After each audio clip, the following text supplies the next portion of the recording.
On the early morning of September 27, 2024, the CSRA faced one of the strongest storms this area has ever seen, Hurricane Helene. The catastrophic hurricane took the lives of 37 people across the state of Georgia, with most of them being members of our community.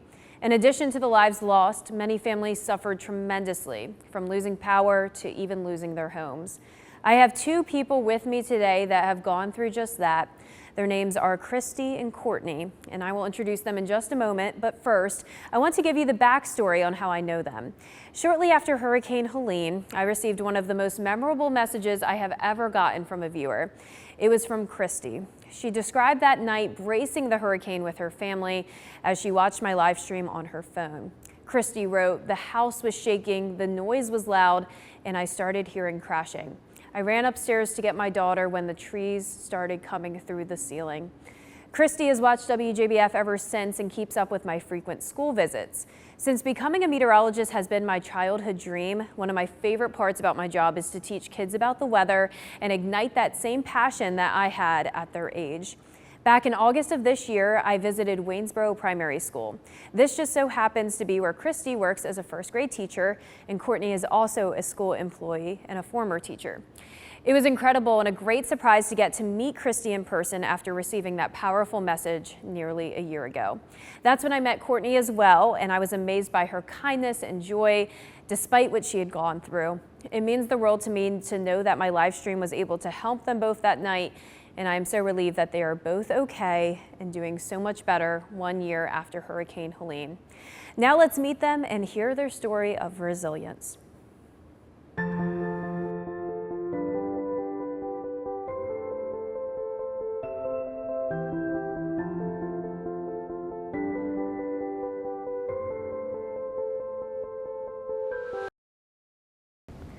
Hello, Courtney and Christy. Thank you so much for being here today at WJBF 1 year after Hurricane Helene hit the CSRA. I want to start out with the very beginning. Hurricane Helene started being talked about as a possibility back on September 22nd. Just run me through everything you were thinking. What was going through your head? Were you concerned, or were you just thinking this was going to be any other type of storm that we typically have here in the CSRA? I think early on we were just anticipating having rain, all the things. My only concern was for family members in Atlanta, because initially that's where it was expected to hit. But of course, down in our hometown, we were just expecting the normal things that we normally get. No, we didn't. I don't think there was any fear.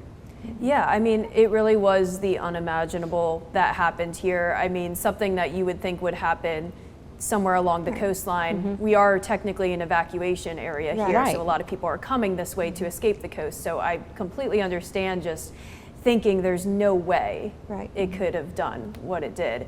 Now, what was the day before like? I know school was just running normally. However, we did have a lot of rain because we had this stationary front just bringing rounds and rounds of rain. We had some minor flooding here and there, but was the day before September 26th just pretty standard for you all? Mm-hmm. Absolutely. Yeah. I mean, we had just celebrated my son's 17th birthday, on the 25th. So we were just moving right along. Football Friday was coming up, nothing seemed to put anything off. Walk me through the night and the early morning hours of Hurricane Helene hitting the CSRA. For me, our power went out. I could hear the wind picking up. There was no way I could watch the news or anything like that, so I got my phone and I watched Facebook Live, and I watched you. And as time progressed, it wasn't like you were standing up giving a regular news broadcast. You were sitting at your workstation, and you guided us straight through everything that was taking place. And I remember your voice was just calm and a little serious, and just you said, I'm here, I'm not going anywhere, and you were the calm in our storm, and took me through it. And whenever there was a point that you said, if you live on Highway 80 coming from Rennes and the Vidette area, take cover, and I thought, oh my goodness. So if I wouldn't have listened to you that day, I wouldn't have any idea what was about to happen. So it gave me time to go get my family members up, and had I not, the ceiling would have collapsed on top of my son. More limbs would have gone through my daughter's bed and bedroom before she could get down. And I wouldn't have known. The sounds, I heard the first tree fall through the house, and the house shook.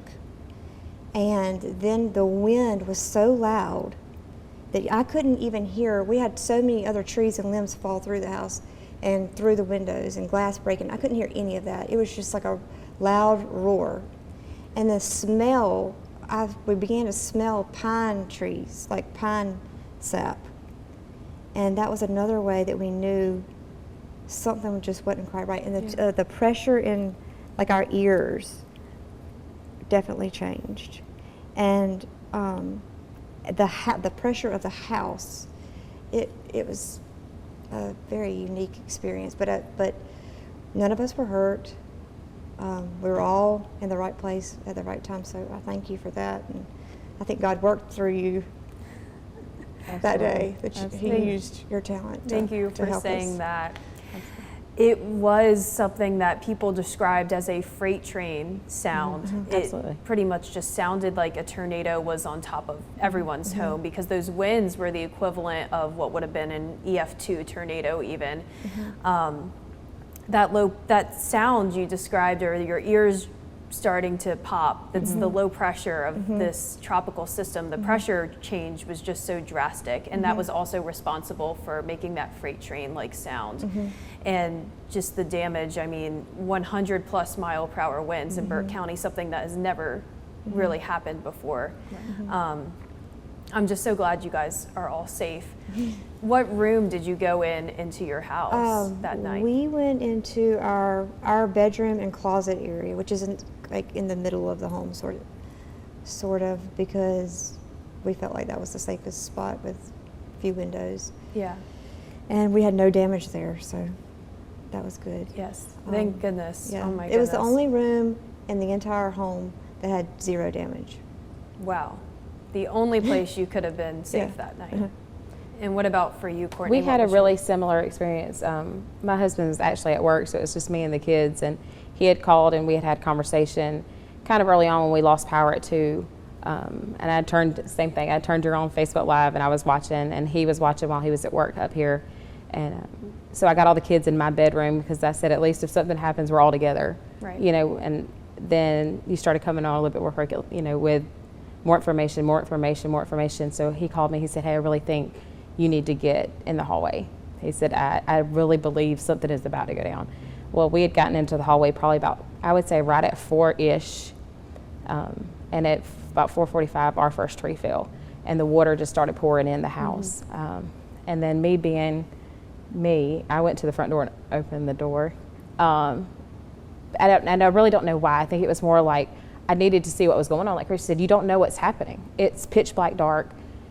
You know, about that time we started losing service in and out. It was getting spotty. It was hit or miss if we could see what was going on Facebook Live. It was hit or miss if we can talk to anybody. I mean, it's just the suction, though. You couldn't open the door. It was like it suctioned back. So then I really realized something was seriously happening. So the kids were in the hallway. They were upset. My son was he brought towels in to try to get the water off the floor. We really didn't know what to do. It was something we never experienced. And then not long after, the second tree fell in our garage, and it shook everything. They're screaming and crying. You could hear the pops and the howls, and it was just a surreal experience, something that you would see on TV, something that you wouldn't experience in Waynesboro. But the water damage was our biggest issue, because it flooded all the floors, the carpets, all the things. That was the majority of us, with some electrical damage from the wires. But pretty much ours stayed focused on the front of the house. Had it hit the back of the house, it would have hit all of our bedrooms. It was shocking. I had no idea it was that bad. But what I noticed was everywhere I looked was bad. Across the trees, the woods were flat. There were trees all crossing the road. There was damage everywhere. It wasn't just my house. Just looking across, all you could see was devastation. I mean, it was disheartening. But then I was glad everybody was okay, and that was the main thing. And our animals were okay, and our neighbors came, and we stayed with our neighbors that are our friends that live down the street for about a month. Okay. We stayed with them for about a month until we found something more permanent to stay in for the next 6 months while our home was repaired. 6 months. It's just unreal. We debated about selling our home, and both of our children said, please don't sell our home. I mean, that's where they've lived their whole life, so it's good to be back home. Yeah, it's amazing that you didn't have to move. And what about you, Courtney? Has this also been your family home for years? So we've been, we actually bought the home in 2014. So we have been there for 10 years prior to all of this. So the two middles, basically this is all that they've known, the middle and the little, this is all that they've known. My oldest one, we did live somewhere before that. But I mean, it's kind of the same thing. You don't really know what to do. You walk outside, and like I said earlier, my husband was at work. So I pulled up a chair, sat in the doorway, and just waited for him to come home. It took him 2.5 hours to get home, as opposed to 30 minutes. Not being able to contact him, not knowing where he was at. Mm-hmm. But seeing my neighbors come out and go door to door, checking on everybody. When their houses are damaged, there's trees everywhere. It's just a sense of, it kind of humbles you a little bit, I think, when you're looking out at all of this devastation and never thought that it was you, and never thought that you'd be waiting 2.5 hours for a family member to just know that they were safe. Yeah. And I kind of ran barefoot across the grass just to get to him at that point. And then next thing you know, our neighbors are coming out. They're using chainsaws. They're getting us out. You know, at that point, nobody's worried about just me. You know, it's not an I anymore. But thankfully, we had his truck from where he had been at work. So we were able to leave the neighborhood, go check on family members. But later on, we stayed with my mother-in-law, who's had trees down, but her house was undamaged. She didn't have any power, but we pulled out grills and, you know, we made it work. Later on, the insurance company actually was able to get us in a hotel room. Then we found something about Thanksgiving a little bit more stable, a rental home. So we stayed there, and we've moved back into our house the first part of March. Wow, so around 6 months for you as well. Absolutely. And now things are entirely back to normal. You're both for the most part, moved in, and I'm sure you've seen your entire community start to finally get back to normal. Absolutely. But it took nearly that entire year to see that change. Yeah. Now, of course, the biggest struggle you faced was the damage to your homes, but I'm sure there were a lot of other problems as well. What were some of those other issues you faced when it comes to maybe getting groceries, gas, being without power for so long? There was no way to get to the grocery store. The grocery store didn't have power, so most of the food that they did have spoiled. I mean, you take a trek 2 hours away just to find something. And we had family members bring things from Athens and Gainesville area. Local churches were cooking dinners for whoever needed to eat or food. Yeah, our church did that a few times. We fed the dispatch and the EMA stations too, and some of our first responders, anybody who needed meals. We tried to put it there on social media because that was kind of your contact point for those who could charge their phones. Right. But I do remember going to the EMA station at one point, and they had water and just dry goods and, you know, non-perishable things, and they had diapers and things like that people don't think about that you run out of, but you're not getting anything in to these stores. So all this stuff is just going off the shelves. So it's just nice to see our community kind of rally around each other and kind of love on each other a little bit. Yeah. So of course school was out for a very long time. How long exactly were you out of work? About 3 or 3.5 weeks. Yeah. Wow. So what was it like going back to school finally and seeing everyone together again? I was not prepared to go back. I just felt like there was so much at home that I needed to do and to go through and to figure out. But when I got back and I walked in for the first time and I opened the door and I saw all the things in my classroom were exactly the way I left it. Yeah. Everything was in order. All my desk supplies were the same, everything.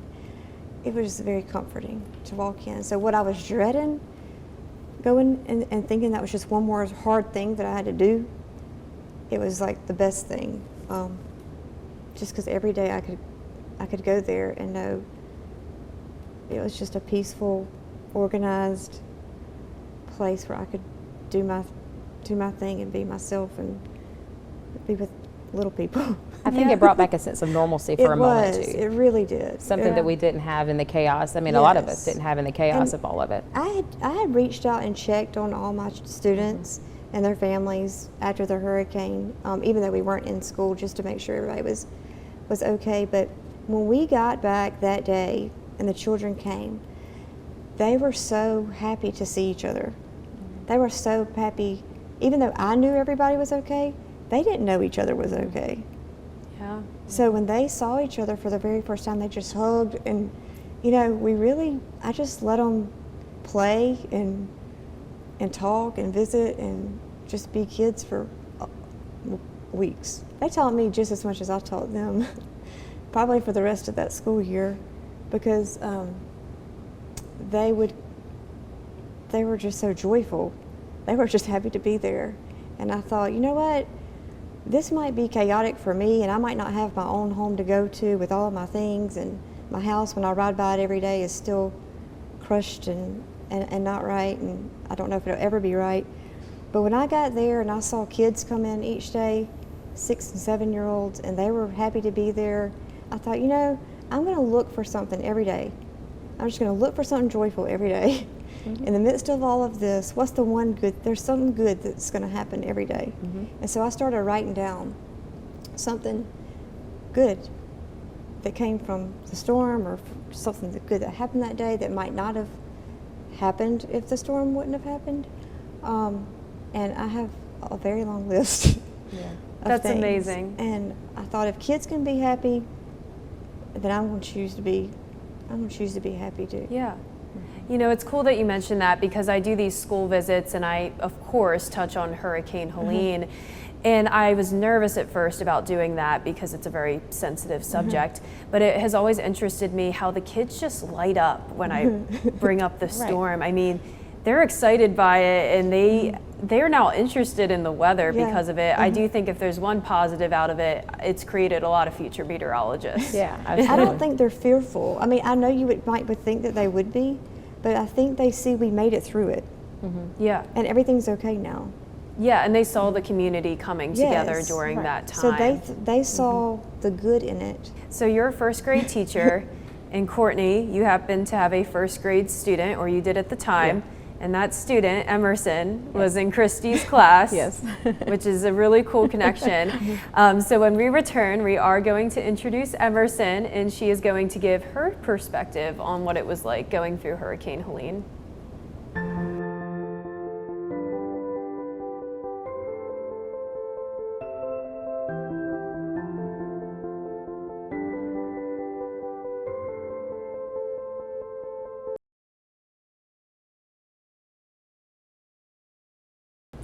Welcome back. We now have a very special guest that's joined us, and this is 7-year-old Emerson. This is the daughter of Courtney here, and the student of Christy, or the former student that is. So can you tell me a little bit about your experience dealing with Hurricane Helene this time last year?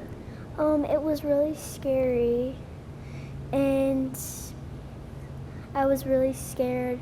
My sister was scared. My whole entire family was really scared. We had to go in the hallway. It was a scary experience of my life. How do you feel about the weather now? Is it something you're afraid of? It kind of is. When I hear loud thunder, loud lightning, and strong winds, I get scared that another hurricane is coming our way again. What was it like when you went back to school finally? It was 3.5 weeks that you were out of school. Were you excited to go back, and were you excited to see all your friends and your teacher again? I was really excited to see my teacher. It was like seeing all my friends over again, and it was like I started a new whole entire school year. So Christy, turning back to you, like you mentioned before, Those first graders were able to help you out a lot with coping with Absolutely. the storm and all the trauma. You kind of all bonded together, We did. and seeing their faces just light up still coming into the classroom. What was that like? It was healing for me. It taught me resilience. If I had to pick one word to describe all of this, it would be resilience. When we return, we're going to touch on Christy's experience with another natural disaster that happened around 10 years ago. Stay with us.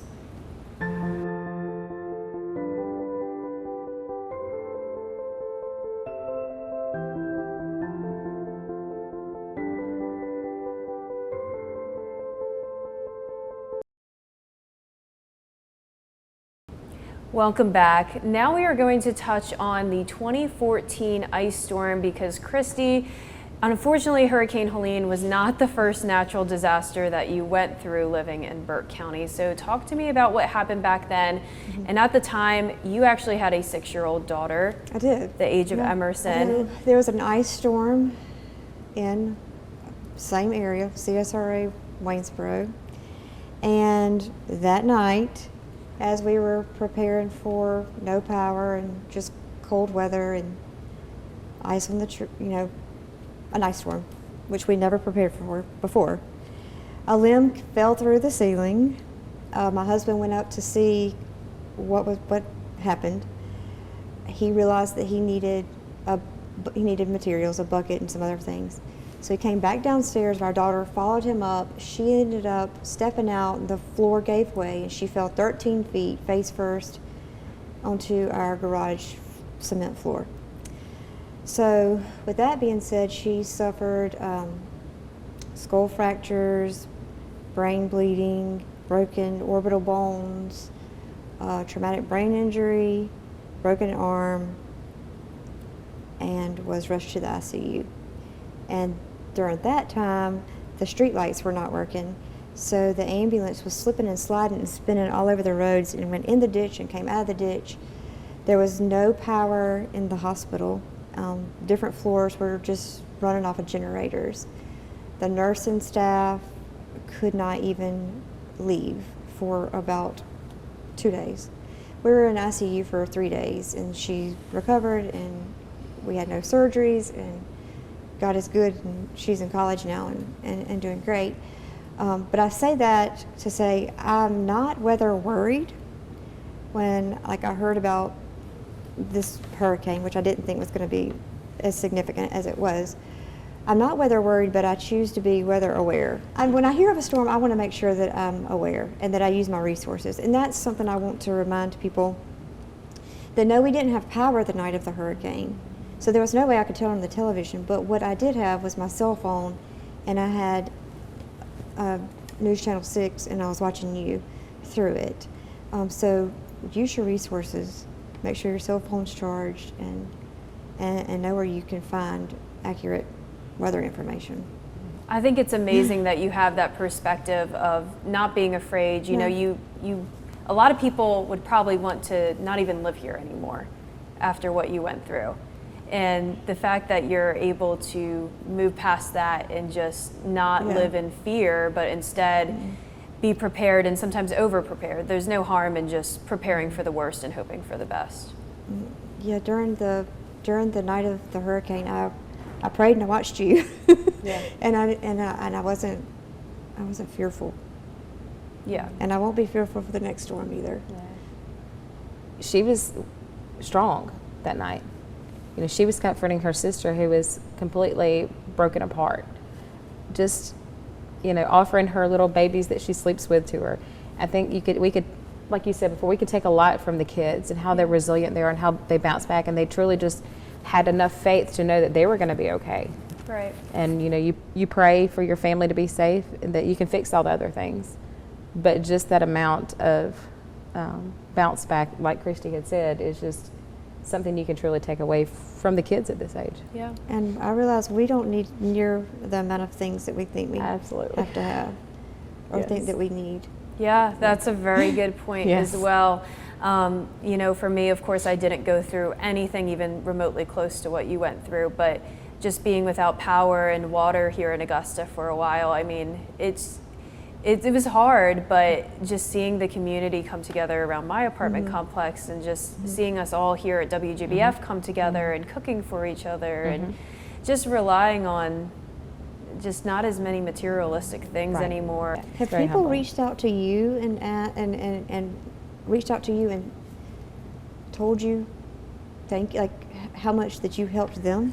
I mean, Oh, yes. I mean, your message that you sent me was absolutely incredible, but I did receive other messages as well, just some of the sweetest messages that I've ever seen. And it's so incredible because of the fact I know that everyone suffered, and I understand the people who are angry, but to see all these overwhelmingly positive, kind messages come through with people going through that, it just really makes you realize how incredible our community is. Everyone here is so kind. That's why I've fallen in love with the everybody has a CSRA. part. Well, and feeding off that too, you know, just like other community members, you put yourself on hold, your family on hold, your life on hold to make sure that we were taken care of. And just like our other community members, EMA workers, dispatch, law enforcement, I mean, just community people in general, they stopped in that moment and didn't think about what they had going on just to make sure everybody else was safe. Yeah. So, you know, that's something I think people do forget too, is all these people behind the scenes working, you know, making sure that calls are going out to these EMA workers so that they can get to people who are hurt or need help. Or you staying on, you know, not worrying about what was going on at your home or in your life. You know, you tend to forget about those people. And in the moment, it's about me, it's about my family, it's about us. But you don't think for 1 second that, you know, these dispatch workers didn't leave for 2 weeks. You know, they stayed night and day, sending out calls, taking care of people. These EMA workers, firefighters, all the first responders and news broadcasters, and they still put their lives on hold for that short amount of time for us. And so I don't think there's ever a time that we can say thank you enough for that. Thank you. Thank you both so much. I mean, your kindness has just been incredible. I was so excited to meet you both back at the school a couple months ago. That was fun. That's my favorite part about doing these school visits, is actually getting to connect with people in real life instead of just on the screen and through social media. So I'm just so thankful that you are both here today. Thank you for sharing your wisdom, and thank you for sharing that great advice about how it's better to just prepare for the worst. There's no need to be a weather worrier, but be weather aware. Yeah. I love that. Yeah, and absolutely. just the amazing takeaways you had about how our community has come together during this tough time, and even how 6 and 7 year old students can even just help adults more than you would ever imagine. Thank you all so much for being here. It was great hearing your stories. Most importantly, I'm so glad you are all safe. Like you mentioned, that is the most important thing. All of you are okay. Right. That is incredible. It's a miracle. It is really. It could have It is been- totally a God thing. It could have been so much worse, and I'm just so thankful for that. So Christy, Courtney, Emerson, thank you again. And here's to hoping for very quiet weather for more than 10 years to come. Yes, thank you for Thank having you. us. Thank you.